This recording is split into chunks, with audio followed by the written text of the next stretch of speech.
बिस्मिल्लाहिर्रहमानिर्रहीम। अस्सलाम वालेकुम स्टूडेंट्स, मैं हूं सर वसीम और आज का हमारा टॉपिक है एटम। तो स्टूडेंट्स, टॉपिक को शुरू करने से पहले जिन स्टूडेंट्स ने अब तक इस चैनल को सब्सक्राइब नहीं किया वो सब्सक्राइब कर लें ताकि हमारी आने वाली वीडियोस आप तक आसानी से पहुंच जाए। ठीक है, तो टॉपिक को शुरू करते हैं। Atoms are the basic unit of matter. Atoms हमारे पास मैटर का बेसिक यूनिट होता है। बेसिक यूनिट कहते हैं कोई भी जो छोटी चीज़ मिलकर एक बड़ी चीज़ बनाती है।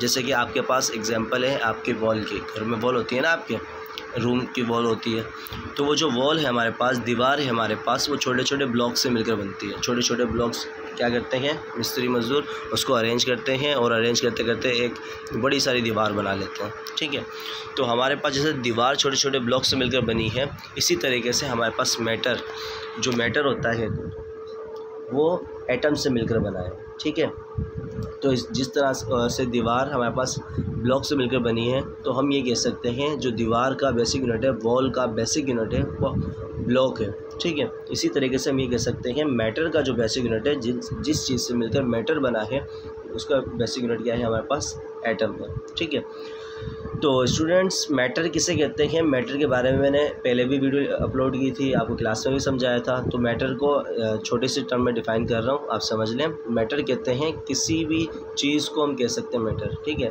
जो वज़न रख रही हो, जगह घेर रही हो। अगर आपको कोई भी चीज़ वज़न रखते हुए और जगह घेरते हुए नज़र आती है तो आप उस चीज़ को मैटर कह सकते हैं, चाहे वो लिविंग हो चाहे वो नॉन लिविंग हो। ये मायने नहीं रखता कि लिविंग है या नॉन लिविंग है। ठीक है, तो कोई भी चीज़ जो लिविंग है और जगह घेर रही है, वज़न रख रही है, तो उसको हम मैटर कह सकते हैं। इसी तरीके से बेजान चीज़ के लिए भी इसे हम यही बात कहेंगे कि कोई भी चीज़ जो वज़न रख रही है और जगह घेर रही है, उसको हम मैटर कहेंगे। ठीक है, तो बात ये थी कि matter is made up of smallest particles. Matter जो होता है हमारे पास, वो छोटे छोटे पार्टिकल से मिलकर बना है, स्मॉलेस्ट पार्टिकल से मिलकर बना है। ठीक है, which are known as atom, और उन पार्टिकल्स को हम एटम कहते हैं। चलें एटम के स्ट्रक्चर को देखते हैं। पहले बराबर में आपको स्ट्रक्चर बना हुआ नज़र आ रहा है, फिगर 1.2। देखिए, इसके अंदर आपके पास ये जो सर्कल नज़र आ रहे हैं ब्लैक कलर के, ब्लैक लाइन से बने हुए हैं सर्कल, इन सर्कल्स को हम पहले तो ये कहते हैं शेल। इनके 3 नाम हैं, शेल SHELL शेल। ठीक है, ऑर्बिट ORBIT ऑर्बिट, या फिर एनर्जी लेवल। ठीक है, आपकी मर्ज़ी है, आप इसको शेल कहें, आपकी मर्ज़ी आप इसको ऑर्बिट कहें, आपकी मर्ज़ी इसको आप एनर्जी लेवल कहें। ठीक है, तीनों का मतलब सेम है। अच्छा, अब आपके पास ये जो प्लस के साइन नज़र आ रहे हैं, प्लस के साइन को हम कहते हैं प्रोटॉन। और जो माइनस का साइन नज़र आ रहा है आपको, इसको हम कहते हैं इलेक्ट्रॉन। ठीक है, और जो ग्रीन जिसके अंदर कोई साइन ही नहीं है, ना प्लस ना माइनस, ठीक है, उसको हम कहते हैं न्यूट्रॉन। तो स्टूडेंट्स, लाजमी नहीं कि आप ये कलर हमेशा यही कलर रहेंगे, कलर कोई फिक्स नहीं है, मखसूस नहीं है, आपकी मर्ज़ी। आप सिर्फ प्लस भी लिख सकते हैं, सिर्फ माइनस भी लिख सकते हैं। ठीक है, और न्यूट्रॉन के लिए आप सिर्फ गोल एक अंडा भी बना सकते हैं, कोई गोल सर्कल बना सकते हैं। ठीक है, तो स्टूडेंट्स, हमारे पास जो सेंटर में आपको एक क्लस्टर नज़र आ रहा है, प्लस प्लस प्लस का, और साथ में ग्रीन ग्रीन, मतलब न्यूट्रॉन न्यूट्रॉन, और प्रोटॉन प्रोटॉन का जो क्लस्टर नज़र आ रहा है, इसको हम कहते हैं न्यूक्लियस। मतलब कि एटम का जो सेंटर पार्ट होता है, सेंट्रल पार्ट, ठीक है, उस सेंट्रल पार्ट को हम कहते हैं न्यूक्लियस, मतलब दरमियानी हिस्सा एटम का। और इसके अलावा जितना भी हिस्सा है हमारे पास, वो क्या कहलाता है, एक्स्ट्रा न्यूक्लियर पार्ट। मतलब सेंटर के हिस्से को हम न्यूक्लियस कह रहे हैं, और बाकी जितना भी हिस्सा आपको नज़र आ रहा है शेल का, इसको हम एक्स्ट्रा न्यूक्लियर पार्ट कह रहे हैं। ठीक है, अभी तो फ़िलहाल आपके पास ये 2 शेल बने हुए नज़र आ रहे हैं। ज़्यादा से ज़्यादा 7 शेल्स हो सकते हैं, मतलब इस तरह के 7 सर्कल पाए जा सकते हैं किसी भी एटम के अंदर। ठीक है, तो स्टूडेंट्स, फ़िलहाल हमारे पास 2 बने हुए हैं। तो यहाँ पर आप ये देख लें कि हमेशा प्रोटॉन और न्यूट्रॉन न्यूक्लियस में पाए जाते हैं एटम के, और हमेशा इलेक्ट्रॉन उसके शेल्स में पाए जाते हैं एटम के। ठीक है, इलेक्ट्रॉन शेल्स में पाए जाएंगे और हमेशा रोटेट, हरकत में रहेंगे। ठीक है, वो उस सर्कल के अंदर गोल गोल घूमते रहेंगे इलेक्ट्रॉन, जबकि प्रोटॉन और न्यूट्रॉन फिक्स पोजीशन में रहते हैं न्यूक्लियस में। स्टूडेंट्स, मैं आपको इसके साथ साथ थोड़ी सी और नॉलेज दे देता हूँ एटम के बारे में। हमारे पास हमेशा एटम के अंदर ना इलेक्ट्रॉन और प्रोटॉन इक्वल अमाउंट में होता है, मतलब कि जितने इलेक्ट्रॉन होंगे उतने ही प्रोटॉन होंगे। लेकिन कब, जब आपके पास एटम ने रिएक्शन ना किया हो, मतलब जब वो न्यूट्रल एटम हो। ठीक है, न्यूट्रल एटम कहते हैं जब किसी भी एटम के ऊपर ना तो प्लस हो ना तो माइनस हो, तो उसके अंदर क्या होगा, इलेक्ट्रॉन और प्रोटॉन आपस में बराबर होंगे। ठीक है, और अच्छा, ये एक और चीज़, जब भी हमारे पास एटम के अंदर कोई प्रोटॉन है 3 है, 4 है, जितने भी प्रोटॉन पाए जाएँ किसी एटम के अंदर वो हमेशा उसका एटॉमिक नंबर कहलाते हैं। ठीक है, एटॉमिक नंबर को हम प्रोटॉन नंबर ही कहते हैं। बात समझ में आ गई? तो ज़्यादातर वर्ड यूज़ किया जाता है एटॉमिक नंबर का, तो आपने कंफ्यूज नहीं होना। आप समझ जाए जब भी एटॉमिक नंबर की बात हो रही है तो ये बात हो रही है कि एटम के अंदर कितने प्रोटॉन मौजूद हैं। ठीक है, अच्छा, और एक चीज़, हमारे पास जो इलेक्ट्रॉन की तादाद है वो चेंज होती है एटम के अंदर। किस तरीके से? जब भी वो रिएक्शन करता है, कुछ एटम ऐसे होते हैं इलेक्ट्रॉन डोनेट करने के बाद स्टेबल होता है, और कुछ एटम हमारे पास ऐसे पाए जाते हैं इलेक्ट्रॉन गेन करने के बाद स्टेबल होते हैं, और कुछ एटम हमारे पास ऐसे होते हैं जो कुदरती तौर पर स्टेबल होते हैं।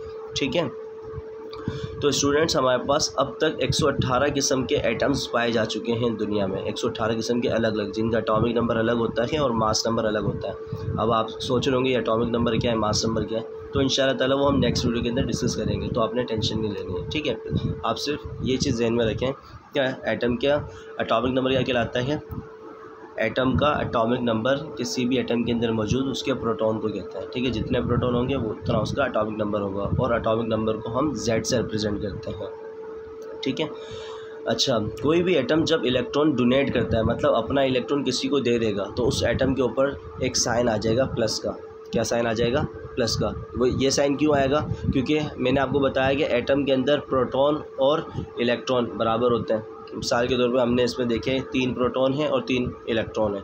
अगर ये अपना एक इलेक्ट्रॉन किसी को दे देता है तो प्रोटॉन 3 होंगे और इलेक्ट्रॉन क्या हो जाएंगे? एक कम, मतलब 2 इलेक्ट्रॉन हो जाएंगे। जब 2 इलेक्ट्रॉन जब इसके पास 2 इलेक्ट्रॉन हो जाएंगे और 3 प्रोटॉन होंगे, मतलब प्रोटॉन ज़्यादा है, तो इसके ऊपर शो होगा कि प्लस का साइन, मतलब इसके अंदर प्रोटॉन ज़्यादा है। ठीक है, इसी तरीके से अगर ये एटम किसी से बाहर से इलेक्ट्रॉन ले लेता है, देने के बजाय एक इलेक्ट्रॉन ले लेता है, तो इसके पास क्या हो जाएंगे? 4 इलेक्ट्रॉन। जब 4 इलेक्ट्रॉन इसके पास हो जाएंगे और प्रोटॉन 3 होंगे, तो इसका मतलब क्या है? इसके अंदर प्रोटॉन कम है, इलेक्ट्रॉन ज़्यादा है, तो इसके ऊपर कौन सा साइन आ जाएगा? एटम के ऊपर माइनस का साइन आ जाएगा, मतलब कि इसके अंदर इलेक्ट्रॉन ज़्यादा है। ठीक है, मतलब कोई भी एटम जब इलेक्ट्रॉन डोनेट करता है तो उसके ऊपर प्लस का साइन आता है। ठीक है, मतलब प्रोटॉन ज़्यादा है।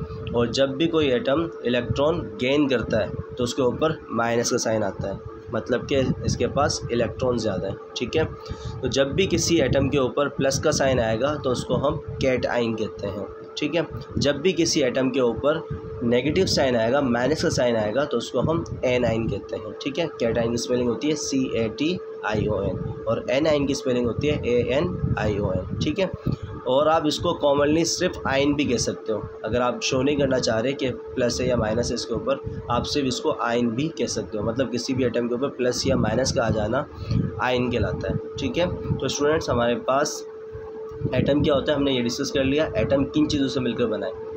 एटम इलेक्ट्रॉन, प्रोटॉन और न्यूट्रॉन से मिलकर बना है, ये भी हमने डिस्कस कर लिया। तो स्टूडेंट्स पहले तो ये कहा जाता था कि एटम कुदरती तौर पे छोटा पार्टिकल है, इसको हम मज़ीद डिवाइड नहीं कर सकते, इसको मज़ीद इसको स्टडी नहीं कर सकते क्योंकि ये बहुत ज़्यादा छोटा है। अब साइंस ने तरक्की कर ली है, तो इसलिए हमारे पास अब ये कहते हैं एटम डिविजिबल है। पहले कहते थे इनडिविजिबल है, अब कहते हैं डिविजिबल है। इनडिविजिबल का मतलब होता है कि तकसीम नहीं होता, मतलब एटम पर आगे कहानी ख़त्म हो जाती है। अब मज़ीद एटम से छोटी कोई चीज़ नहीं है, लेकिन अब मॉडर्न सिस्टम ये कहता है कि एटम डिविजिबल है। एटम को हमने 3 हिस्सों में डिवाइड कर दिया है, इलेक्ट्रॉन, प्रोटॉन और न्यूट्रॉन।